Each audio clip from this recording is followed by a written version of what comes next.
Gumising na naman ako ng maaga, 4:30 ng umaga, para magluto ng almusal at baon ng mga anak ko. Ang panganay kong nasa senior high at ang bunso kong nasa grade 1. Bago mag-anim ng umaga, ginising ko na sila para kumain, maligo at magbihis para sa school. Habang naghahanda, lumapit ang bunso ko at nagsabing, "Tay, hingi ako ng baon." Binigyan ko siya ng 20 piso. Pero sagot niya, "Kulang pa, dagdagan mo ng 5 piso." Sabi ko, "Sapat na yan.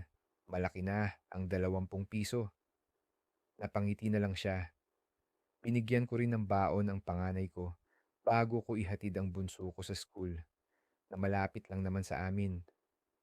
Bago siya pumasok, hinawakan niya ang kamay ko at sinabi, "Tay, puntahan mo ako mamaya pagkatapos ng recess. Mabilis lang naman kami matapos ngayon." Tiningnan ko siya at ngumiti. "Oo, pupunta ako." Minsan lang sila maging bata, kaya sinisigurado kong naroon ako para sa kanila anumang oras nila ako kailangan.